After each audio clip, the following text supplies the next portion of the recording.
We're back, everybody. Welcome to the latest episode of the Near Memo with me, Greg Sterling, and Mike Blumenthal, as always. And today we will be talking about reviews once again, and also FTC enforcement actions against law firms, which is very interesting for reasons that we will get into. Then we're going to also be talking about how Google has just introduced LSAs to the restaurants category. And will they be able to make any money there? Will it be used? In addition, they're now going to be importing information to your LSA ad from a URL, website, landing page.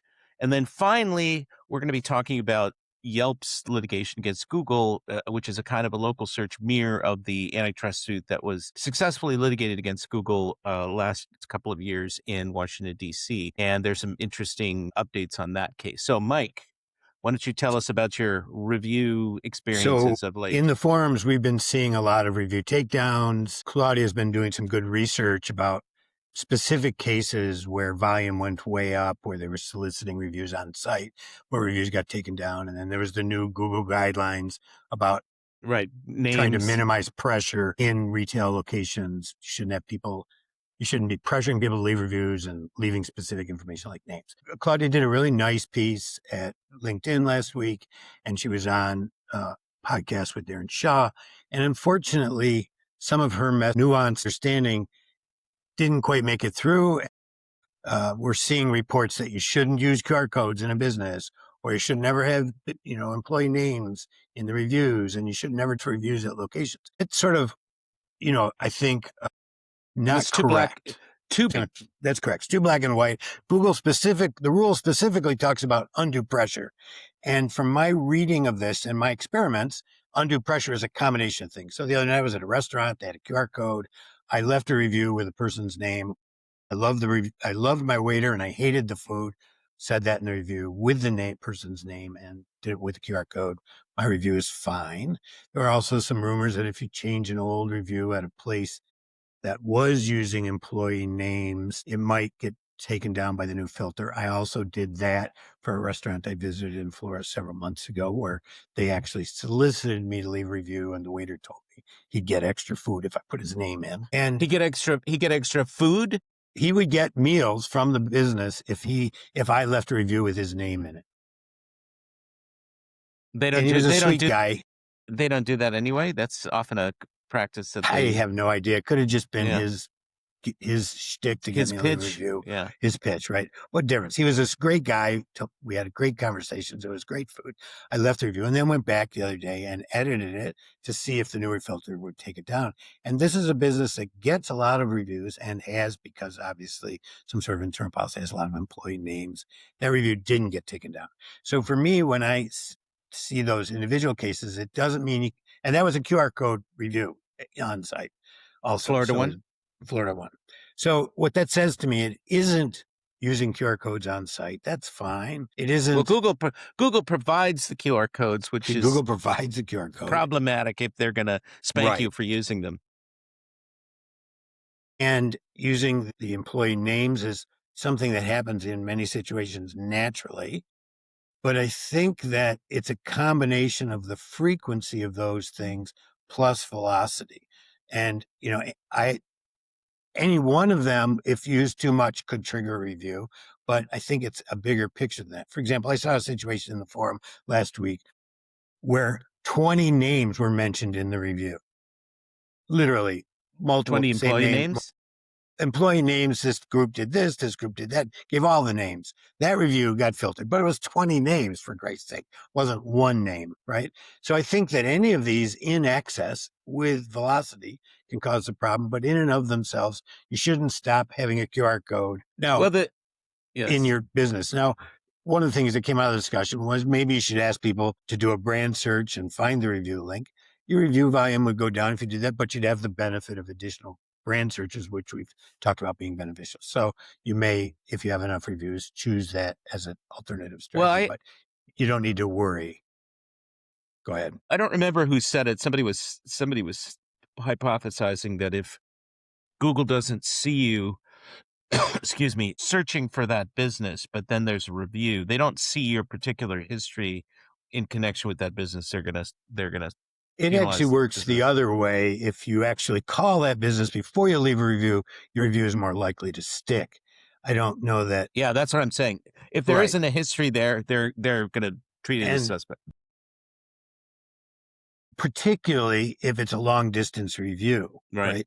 In other words, long distance also causes reviews to come down. If there is not as it should if you're I mean, people travel, they go to restaurants when they're traveling, or they go to different well, but my places. clientele is both local and national.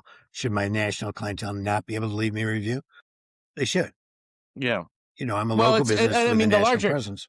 The larger point is that none of these things individually is going to, I mean, maybe review velocity or something, but none of these factors individually is going to automatically zap your reviews. It's going to be multiple factors that Right. cast a And shadow. even review velocity, I think it's review velocity delta. It's not just review velocity. No, if you've been getting 100 reviews a month and you're still getting 100 reviews a month, Right. Yeah. it's the Totally. change in velocity And there's no along magic, with names no and magic location. number. Right. Right. And I think it's location specific. So I'm just telling people, there may be a situation where you lose a few reviews, but that's happened forever. Don't stress about this if your process is working and you're not seeing review loss, about having a QR code in the location or asking for a name to be included. It's the pressure issue I think you need to worry about. And you need to worry about what proxies would Google perceive as you have applying pressure. That's all. So one sort of adjacent thing before we talk about the FTC and review enforcement, I was recently leaving a review on Yelp for somebody. He left the same review on Yelp and Google, and on the review page, it said at the bottom, did this business ask you to write a review? For example, did a staff member request it, or did you get a text or an email asking for a review? Your response is confidential. Yes or no answer. Simple, quick, Yes, hit a right. button. And I had not remembered seeing this. I mean, it's been a while since I've written a review on Yelp, but I had not remembered this, and I was struck by it because the way that it's presented for somebody, for an ordinary person who isn't steeped in this sort of craziness of this world that we're in, they're going to see this as just a neutral question. Yes, I was solicited or whatever, and they will be inclined to say yes or no, most likely. And this is going to catch a lot of, there's a lot of companies that, because of Google, have set up these processes where their employees ask for reviews, or they send an email, or they're working with a platform that does some version of that, and they're going to catch a lot of people this way. And this seems like an automatic Google scenario to me, but I don't know for sure if that is. It is, although, working at GatherUp and having created GatherUp, we were early recipient of a lawyer letter from Yelp telling us to stop soliciting reviews and stop using their trademarked logos in our product. And what we realized at the time was it was easier to stop asking for Yelp reviews because individual first-time reviewers at Yelp reviews weren't getting through anyways. So it didn't really matter. And Yelp is not that big of an issue. Wasn't then, isn't now. So I was like, okay, Yelp, go F yourself. We won't ask for your reviews. The company that is hurt by that is Yelp, not anybody else. Well, for sure. Okay, so that was just interesting, and I mean, Google has so many more reviews than Yelp does. I do use Yelp from time to time when I'm looking for home services contractors, and I use it chiefly because of the RFP function where you can solicit a bunch of bids on you can enter the information, solicit, and Google has a version of this. Solicit a bunch of bids, and these guys are conditioned to respond pretty quickly, and it generally works pretty well, and that's why I tend to use it. So interesting little historical tidbit. Joel Headley once told me that the reason that the Yelp Google buyout negotiations failed was that Google was pushing Yelp to become global and Yelp wasn't ready, able to, and Google decided to create their own global product. Well, they retreated. Clearly, there's a lot more hard feelings about it than that still are going on, which relates to our other story. But yes, just an interesting, which we'll get to in a moment. Well, it's interesting because Yelp did have a presence in Europe. I mean, they still do, but they don't actively do anything there. But they retreated from Europe because they decided that it would be them too thin or would be too expensive or whatever Well, and compliance. Booking.com and TripAdvisor were creaming him also. Right. So then, Which takes okay, us to the reviews and the FTC, which go last ahead. December announced that 10 businesses had received warning letters under their new review rule that you can't incentivize reviews. The reviews have to be honest and, Right. The customers, et disclosure cetera. rules and all of that. Yeah. Disclosure rights, all that sort of stuff. So they sent out 10 letters. So I filed a FOIA, as apparently other people did, to get the names and the Of the letter prohibited recipients. practice of those. We got 10 names, 10 companies, 3 of which, one was a CPA, 3 were PI attorneys, and the other 6 were property management companies. The PI attorneys go ahead. Well, so it's interesting because at the time and previously we speculated that it was only going to be very large businesses that the FTC would go after because of their resource constraints. And these seem to be small businesses mostly, which is very interesting. Right. Yes, they're typically multi-location businesses, but not huge. In other words, statewide kind of PI firms, one in Lubbock, Texas, one in Sandy, Utah, one in St. Petersburg, Florida.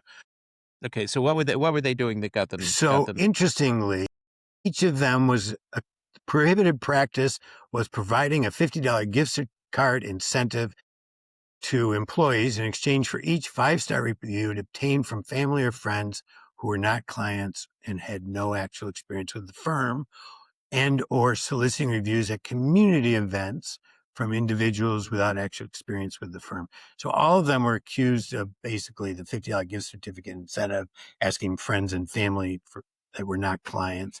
And one of them was accused of that plus community events. So all 3 were giving out $50 gift cards to employees to get friends and family and far distant relatives who are not clients to leave reviews. It's interesting to me that all 3 of them were doing the same thing, which means that with the same dollar amount, interestingly. Same dollar amount. It means it's likely some mastermind group suggested the idea and they all thought it was a good idea and did it's probably Gay Sakalakis who's behind this, I suspect.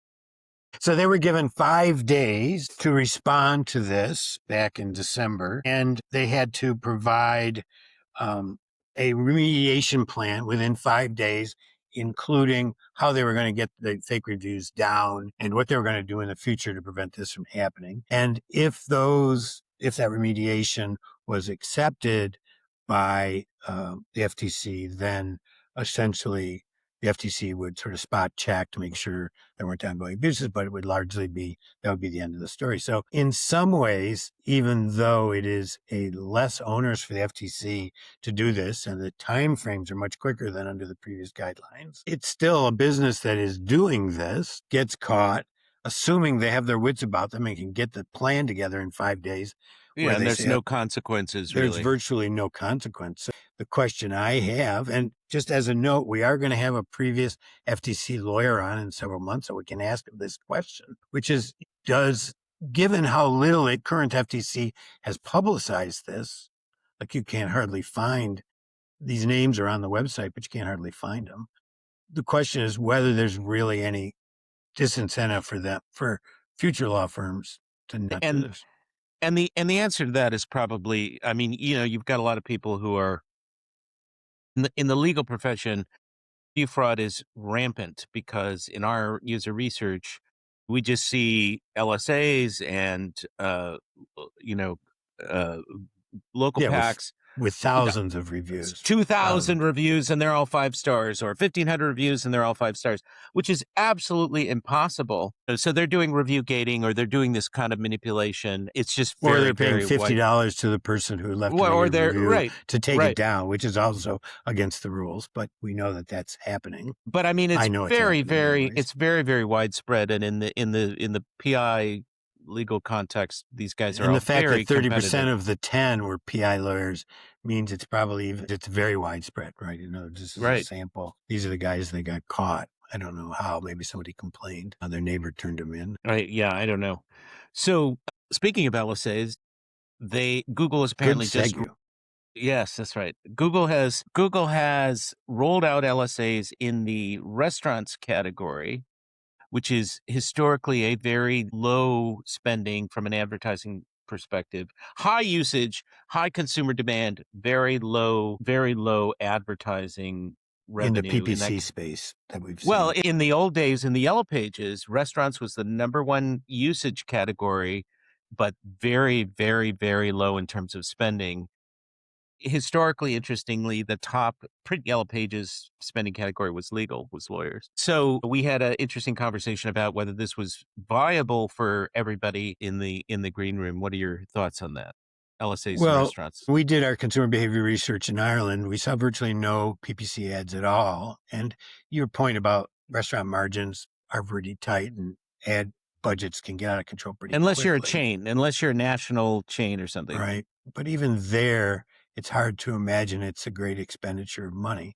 The question is for the LSA is, will it fill that gap of being cheap enough and effective enough to allow Google to switch their on-page model in restaurants from organic results to paid results, which is what we've seen in legal, where it's not AI stealing the click, it's ads stealing the click. Right. Well, I mean, three I think PPCs and four PPCs right. and then an LSA or two, and then a map ad before you see anything, right? In legal. I got to believe Google is just looking at the sheer volume of restaurant searches and saying, we got to make some money off of that somehow. Possibly, but it's going to have to be cheap and it's going to have to deliver results. Well, The problem in legal is that regular niche lawyers can't take advantage of the LSAs because they're right. too specialized, and LSAs are very broad match and there's no negative terms.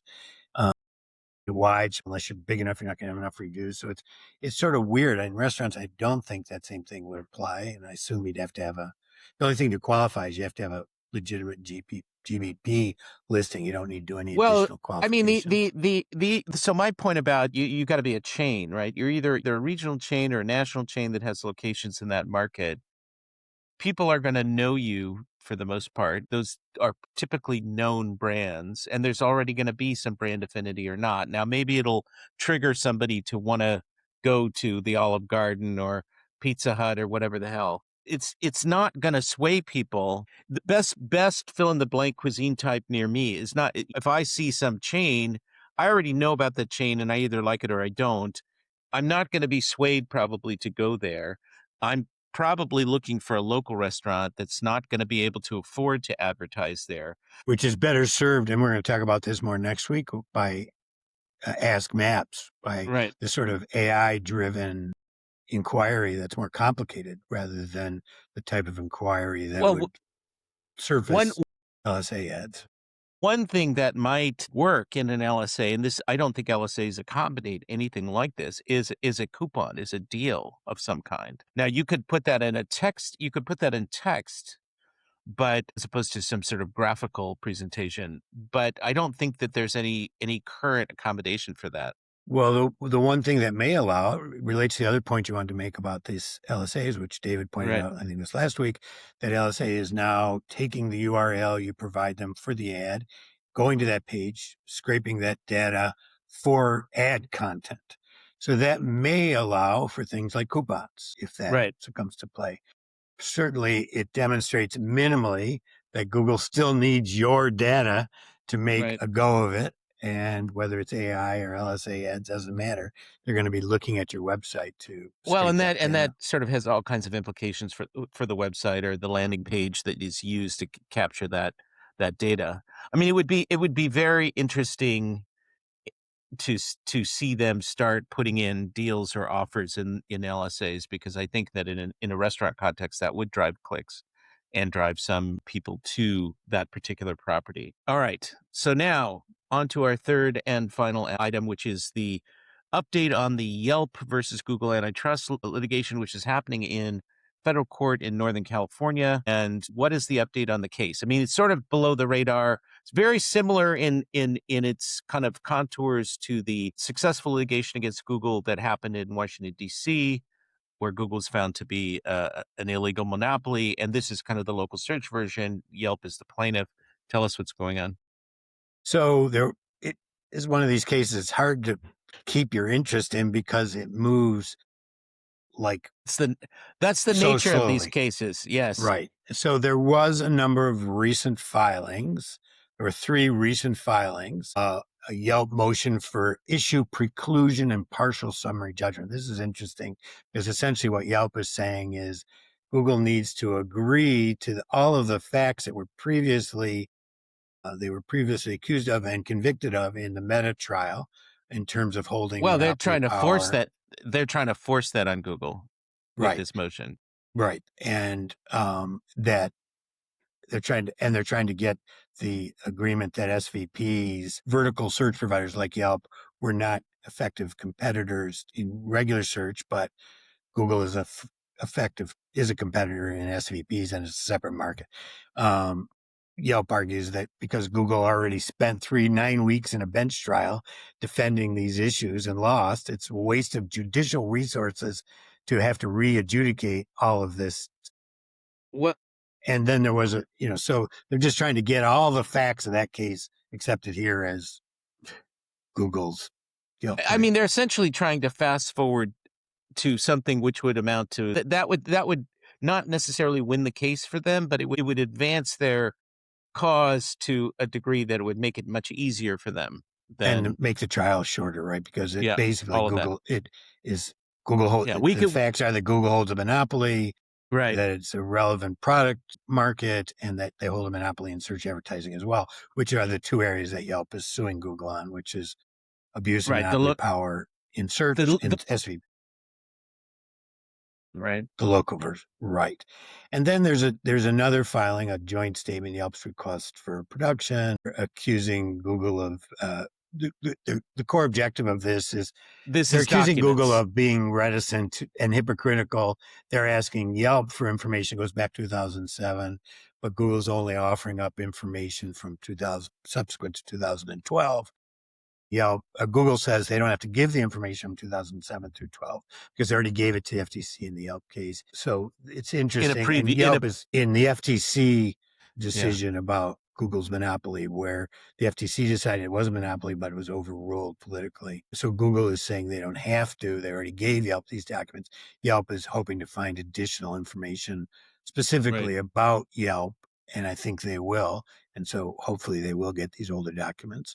And then Yelp is objecting to Google wanting to dig into Yelp's internal failures. Google is looking for documents regarding Yelp's business strategy, R&D spending, and certain board materials that would indicate Yelp's failure to compete with Google was due to Yelp's business decisions, not due to Google's monopoly. And as proof of this,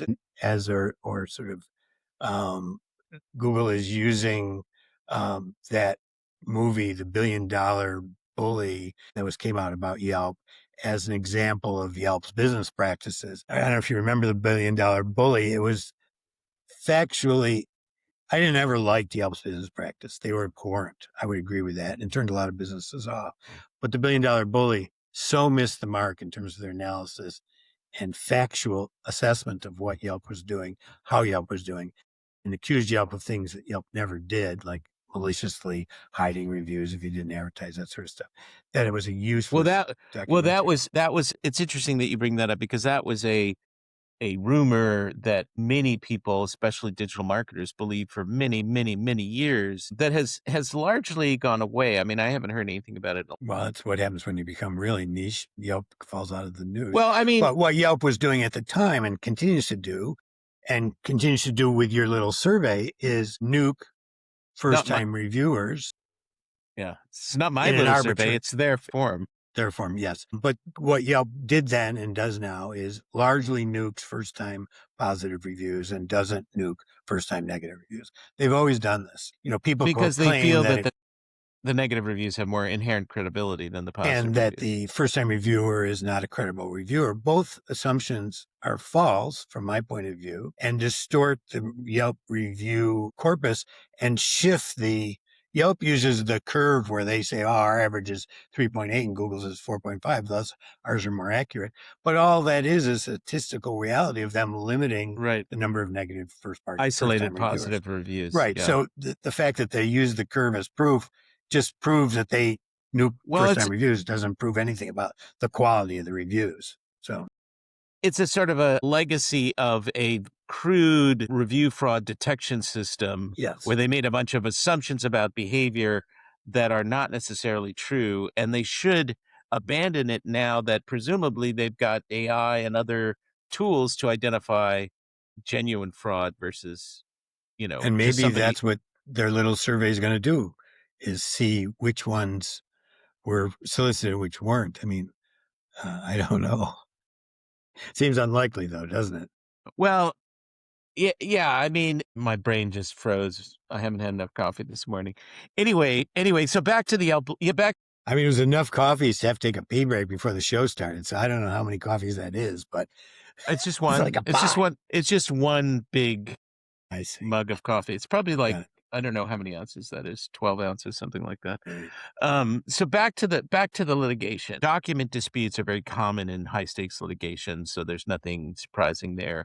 The issue of Yelp's own, so there is an issue of causation, meaning who is responsible for Yelp's current predicament. And this is where Google is coming from when they are seeking to uncover Yelp's own ineptitude, poor decision making, bad business strategy, whatever the things are, and that would mitigate any damages that Yelp was entitled to.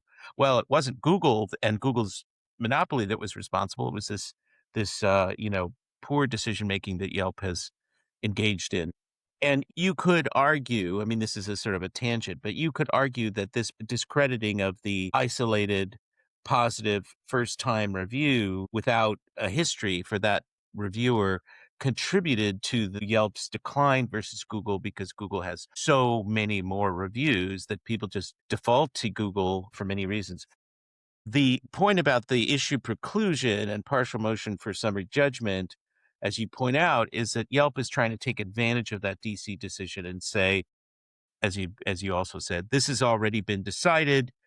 That both federal court, also this has been extensively litigated, and Yelp's litigation should get the benefit of that determination that they're a monopoly in search.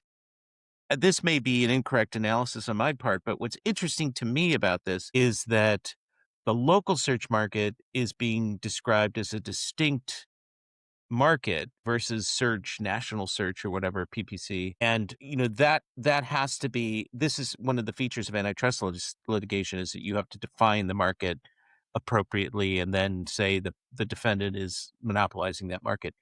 The issue of local search, the local search market and competition in that market has not been litigated in the DC case. And that may be problematic for this summary judgment motion, where Google may be able to say, and I haven't seen the pleading, so I don't know. Yeah, we were adjudicated to be a monopoly, which we're appealing, but the whole issue of what constitutes the local search market and so on and so forth has not been litigated. So you need to revisit that here in this case. Now, of course, Google will lose that because they are a monopoly in local search, but that makes life more difficult for Yelp. They can't just go straight to sort of the remedies phase or whatever, or do some much more abbreviated litigation.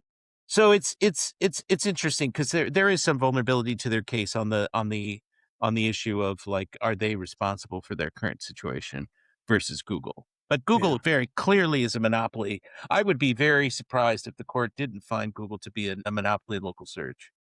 That would be a very, very surprising outcome to me. And I don't think, though, Yelp is going to be as gracious as either Meta or the other monopoly decisions were towards Google in terms of requesting significant remedies, right?